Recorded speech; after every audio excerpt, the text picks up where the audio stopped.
Hi, ladies and gentlemen. You are watching and listening to Sipping Off the Cuff. I'm Tequila Aficionado Media. All of our channels and networks. I'm Mike Morales here in soggy Southern California. That young lady out there is? Araceli Costilla Sharp. And where are you? Oh, I'm in San Antonio, and it is cold today. Is it cold? It is 32 degrees currently, and it was wow, bright and sunny yesterday, and we just like somebody turned the switch on, and it's freezing today. Well, having lived in San Antonio for a few years, 8 years actually, there's no city more unprepared for cold weather than San Antonio. Very Nobody true. has heavy clothes. Nobody has, everybody's wearing like 2 or 3 hoodies because Yes. they don't have one big heavy one, Yeah. No, after living in New Mexico for 13 years, I have everything, folks. I even have boots that are snow boots. I mean, I'm talking about cowboy boots that are made for snow. They're the most expensive boots I own, and they're the ugliest. They're the ugliest boots in the world, but you know what? You don't slide when you're trumping through the snow. I'm good with that, and you don't have to wear because here in California they wear Uggs. I can't do it. I got to draw the line at Uggs. Okay. Araceli and I have the luxury of tasting and dissecting today a new tequila. I guess it's only in Texas, and it's called Querendon. I hope I'm pronouncing that right. I think I am. Querendon, because the accent's on the last O. For those of you who are Hispanically impaired, like I am. What's the story behind this? Because you have a backstory. The reason we came across this was because of you, right? Yeah, so I was actually in Austin at the Austin Tequila Fest in November, and they do a really great job of. Is that the one at the restaurant? Yes. Casa Chapala? Yes, Casa Chapala. Chapala, I'm sorry. See? Yeah. See? I mess it all up. Okay. But they do a really good job of bringing, known brands and up and coming brands and, just brands that are starting out. And that's basically, I met them there, really great group of people, the owner and his wife. And, they were like, hey, do you want to try this? I'm like, sure. I love trying new things. I'm not a mainstream. Twist my arm. Yeah, twist my arm. So yeah, No, I'm here to have a cup of coffee. Yes, exactly. For the tacos. Yes. But he had a really good, background as far as like what his mission is as opposed to just bringing tequila into the industry, but also supporting obviously where it comes from, the culture, and the way it's made, all of that. He just that's kind of what their goal is, not just to bring a new tequila into the industry, but to bring awareness to the production of it and the culture behind it. He was nice enough to send us some POS. We rarely get these like this. Sometimes they just send us the PDFs, which is fine. So as we go through this, we'll be able to give you all the stats and stories. But I think the first thing we got to do is we got to taste this juice, because I love the shampoo bubbles already. I know. People, all the TJs, all of our catadores, they laugh because they know that I love bubbles. Not that that's an indication of anything but mouthfeel, but I got a little pop. Hello. I got a little pop. It's a good sign. Holy cow. Woo. Hello. I'm going to pour mine in my Stasso Jarrito for tequila. Same. Oh, look at that. Lingering bubbles in my glass. Oh my God. I just want to wash my hair in it. If I had any hair, but so what you having had this before, do you recall what it was that just you went, whoa, hello? Actually, I have not had the Blanco before. You go in there and you get the dark ones, don't you? You go for the darker spirits? No, he actually, for some reason, he didn't have the Blanco. He only had the Reposado, and I had the Reposado at the time. So it was interesting because normally I will go for a Blanco. But yeah, no, it's look at the legs and tears on this thing. Wow. But it's got really good. It's got some heavy tears. Wow. And it's when Alex and I do these and we have the Blanco and it looks like quicksilver, it looks like mercury. We say we say it looks shiny, right? Yeah, But, but it's mercurial. You know, it looks like liquid mercury if you folks have ever seen it, and Mhm. hopefully you've seen Like it in a a vial. thickness. Yeah, the legs and tears are beautiful, and it's really bright. And Mhm. I think that's a quality that goes it goes unobserved in a lot of people. You know, the quality of Blancos now is so good with some of these craft tequilas that are coming up, Yeah. that you really need to look at all the qualities, including, you know, whether, because some of these could be, you know, pristine, but Right. they don't shine, and that's okay too. It's all right. It's just Mhm. it's a visual quality that I look for now. So what do we got on the nose here? Oh, Not like a,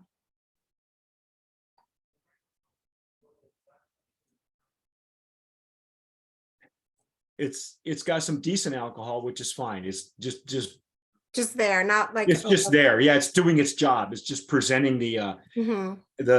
we just broke the seal off of these before we came on camera, so it may take a little bit before it opens up.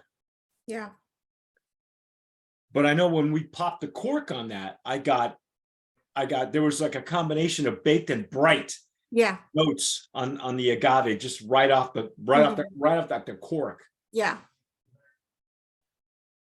Oh, no, I thought I was getting a little bit of anise, just a hint, Mhm. but I'm not sure. You do It's a tell me. spice. It's a spice. I just can't place it. I don't think it's. It was very faint for me. I mean, it was just like Mhm. fleeting and then it just gone. Yeah, this thing needs to open up a little bit. And I know we sometimes we go a little bit longer than 15 minutes, but Yeah. with now, like I say, with the complexity of some of these, I mean, I can go back to it an hour later and there are other qualities that come up on the same pour that I missed, you know, when we did Right. the review, that just wasn't there. Yeah. Yeah, there's a slight anise or fennel in there, and it It's just like, goes, it's fleeting, but it's there. it's there. Definitely got some, like a lime zest. It's a zest. Yes.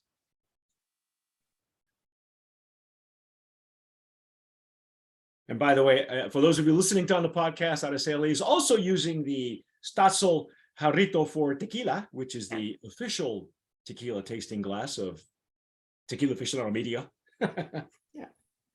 It's my favorite glass.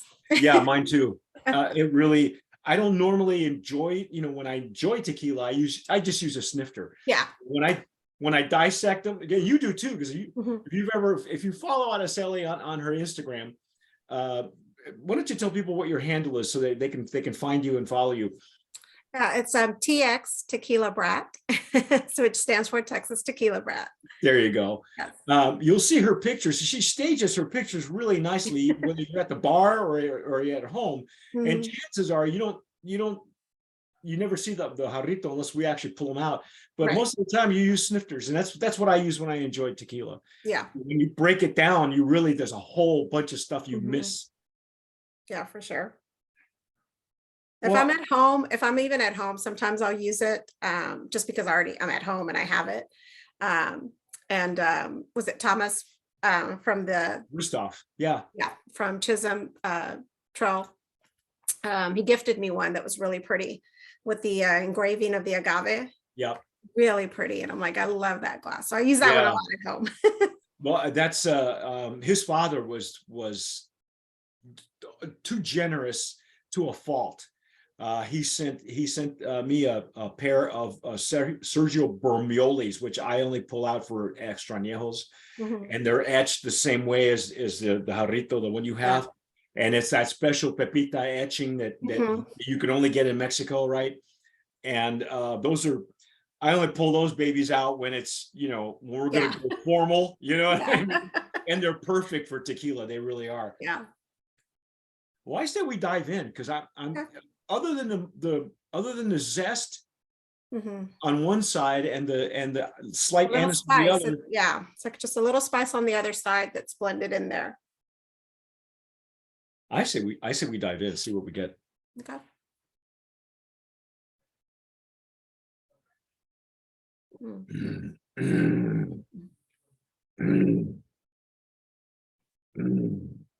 Wow.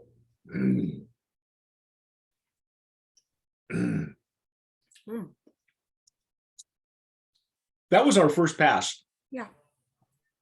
I got mint on the. I don't know if you got anything minty. It's like almost like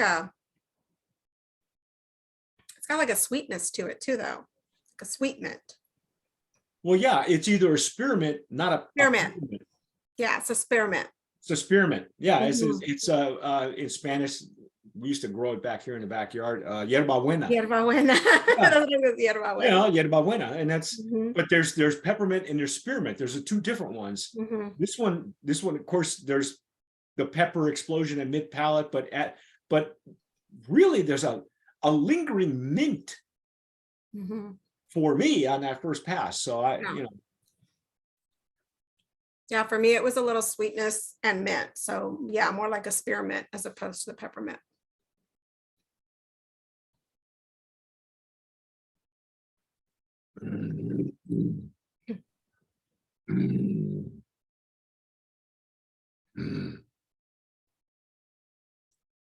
More pepper there at the back. And there's a really nice bitterness at the rear of the palate and the sides of the tongue. And I look for that because it's not off-putting. It needs to be there. Yeah. And now what do you think of the finish? I think it's kind of short to medium. It's short. It's not like a long finish. So it's a short finish. But I'm not sure if maybe I just kind of drank it a little fast. Well, it's going to take a while for us to go through this, but we can give you some of the ins and outs too, because that might explain a little bit what we're getting. And I think this nose is going to evolve. I think the more it opens up, we're going to get, surprising for me is that I didn't get the mint on the nose, because most often you'll get a mint in the nose instead of on the intake. And I got it all on the intake, and then my retronasal, which is what you hear me doing, sounds like I'm clearing my throat. It just confirms it. It comes right back up. Yeah, it does. And now once you've tasted it and then you go back and nose it, you do pick up that mint more. So yeah. See, so maybe what I initially got as anise wasn't that, because you kept saying it was a spice. Anise is a spice, but I mean, it was very. It was a different one, not anise for sure. I was like, something, but it's not. It was like fleeting. It just something. It reminded me of that, and then it would go away. It was overcome by that lime zest that you said that that you got on the nose. I'm not getting any heavy baked agave, but that's not a bad thing either. That's okay.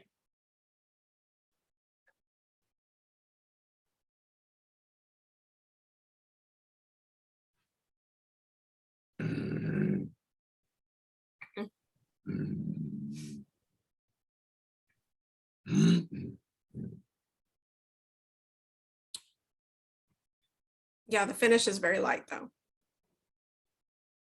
Yeah, everything happens on your tongue and on your palate. Yeah. And the finish. Yeah. Short to medium. Yeah. It's all up front on that. And the pepper's nice too. That white pepper is really actually quite nice. It's not an aggressive pepper explosion like you get on some tequilas. And again, that's not a bad thing either, but let me see what we've got on this one. Okay, so this is I'm going to read this off the information that I got. Okay. It's the region Agave de Amatitan. Of course. My favorite region. I know that people call it Los Valles, El Valle, and the Highlands, but for me it's not lowlands and highlands, but then you've got that center with that volcanic, and that's a Matitan for me. I love that flavor profile. It's one of my favorites because it's got the best of almost all worlds. And some of them, like from Arandas, that area, there's like a golden triangle, one of those, El Arenal. is another one that I really enjoy because it really, the regions really do make a difference where you're getting your agave from and the water. Yeah. So the agave is 7-year agave, singularly sourced, terroir specific. Holy cow. Wow. They're using a stone oven, 30 hours in horno, stone oven, 24 hours in resting. Here we go. Aromas of flavors of cinnamon, baking spice, almond cookie, sesame oil, green apple, rose, and carnation. I Wow. did get that floral up front. Yeah. Remember, we said that. We said Yeah. that it was floral and fruity. It was kind of both. And I'll buy green apple. I will. I'll buy green apple. I'm not too sure about the almond cookie, but Yeah. now it says medium body. I think it's got a much better structure than it's because the legs and tears on this thing are beautiful. Yeah. Now it says honeydew. I'll buy that too. Lemon and lime, pepper, both red and green apple. Yeah.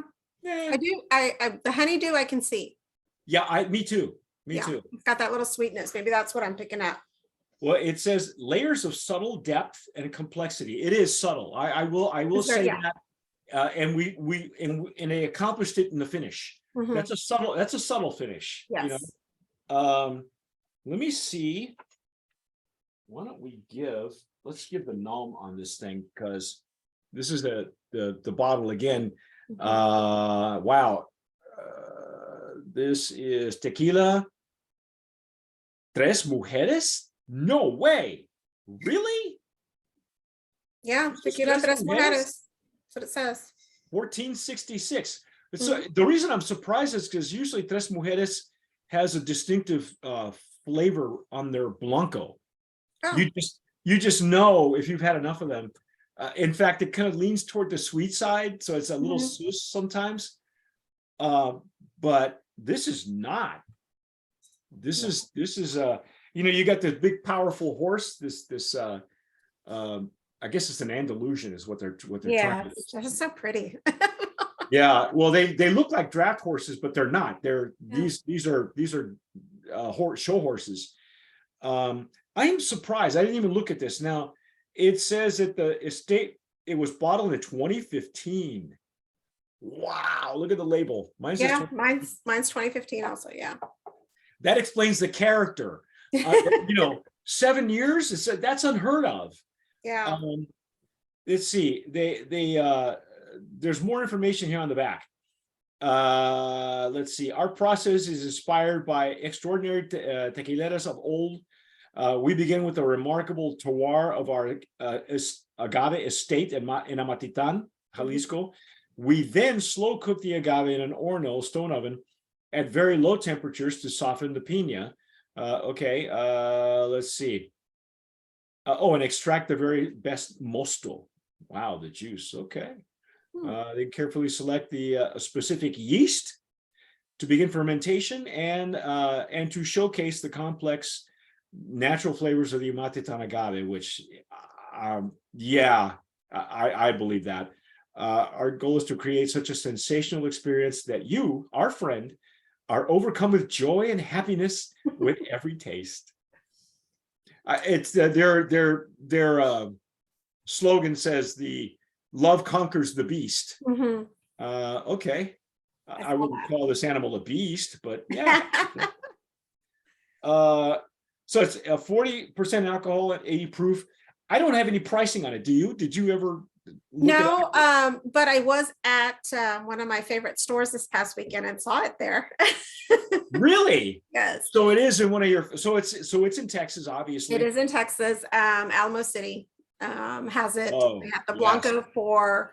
Actually, their Blanco, I want to say, was probably around 40, and the Reposado was like about 60. Which, you know, makes sense, a little small batch. So they're starting out. So I think I'm surprised that the Blanco's so cheap, because right now we're starting to see Blancos that are coming in at almost 50. For sure. I mean, I don't know what the pricing is in Texas right now, but I know in California pricing has for Blancos has jumped up, you know, like $20. Oh wow. So you're seeing Blancos beginning at like 50. Yeah. And when you get the quality of a Blanco like this, like that's what I'm saying. This for 30, maybe $40, that's dirt cheap for the quality that we're getting Yeah. in this Blanco. Definitely. No, it's good. Good So pricing. I think that we should nominate this as Brenda Promise nominee Yes. in that Blanco. I need to get you a paddle. I know. I have one for you. I have to go pull them out and send it to you. But yeah, this is I like it. yeah, it's great. It's old school. 7-year agave. There's one other one. The one I told you about off camera. Oh yeah. You're using a 7-year agave. Yeah. And but his region is a little bit different. What they don't tell us though is where the water source is. I know Matitan is volcanic, so it might be underground volcanic water, I'd imagine. Yeah, I didn't see anything about that on the water. And that seems to, wow, that mint really shows up. Mm. This is still my first pour, and the mint is now much more prominent, or what they're calling honeydew. Honeydew. I would would say call that it- sweetness. I'm picking up more of that sweetness now than I did before. And I think it is because, again, like you have that in your mind that, oh, is that what that is? Like, Yeah. so you pick it up more. But now it's more of a melon. You know what I Yeah. mean? It's opening up more as a melon. Yes. Whereas at the beginning it was Minty. it was mint. Yeah. It was minty. And that, again, I look for that. And as we said, folks, a lot of times this will open up on your first pour, and the more you let it open up, and some that you drink, down, the more the aromas start to bloom and come toward you, and then you're going, well, I missed that. I didn't get that at the beginning. Yeah. That's beautiful. That's just really good stuff. Very pretty. Anyway, that's our take, and I just want to make sure that I get the information that they're not telling us about the water, but I imagine it's volcanic water. In any case, let me give the guys props, because I know that the Joshua Coffee, I think, is that the gentleman that you met there? Yes, it is. He's the owner. And there's also another set of tequilas that we're going to be doing. Araceli and I will be doing. Casa de Stales is the name of the company, but Joshua is the owner, and wow. I love that region. If it says a Matitan on it, I want it, because you kind of get used to the highland. Most people prefer like a Totonilco, which, you get more of that floral, fruity, and it's very, but I like a tequila that, just kind of grabs you by the shirt collar and says, here, Yes, me too. Oh, okay. We'll discuss that on camera. But I like that. That's our take on Querendon Blanco. Because we have the Reposado coming up, and wait till you see this Repo. The Reposado is dark, and I had to actually, I thought twice. I thought maybe it's the glass, because the bottle. It's heavy. It's this heavy. bottle's heavy. It's probably recycled glass. It looks that way. It's got. I don't see any bubbles in it, but that doesn't mean anything. So it might have like a little tint to it either way. So when you look at the Reposado, you're like, okay, it looks dark, but is that the bottle or is that the actual juice? Right, and we won't know till we pour it in the glass. So stick with us. We'll be pouring it in the glass. But that's our take on Querendon Blanco. If you've had it, folks, and if you're watching us on YouTube or you're listening to us on the podcast, tell us what you're doing with it, how much you're paying for it, because Specs may have it for a different price. Knowing Specs, they might have it for another $10-20 higher. But that's a long story. Anyway, but that's our take on Querendon. I'm Mike Morales here, Southern California. That young lady is Araceli Costilla Sharp in San Antonio. You have been watching and listening to Sipping Off the Cuff on Tequila Aficionado Media, all of our channels and networks. Please subscribe if you're watching us on YouTube. Hit the notification bell, give us a like, share it, because that way this video gets out to all other tequila aficionados. But whatever you do, tomar sabiamente. Sip wisely.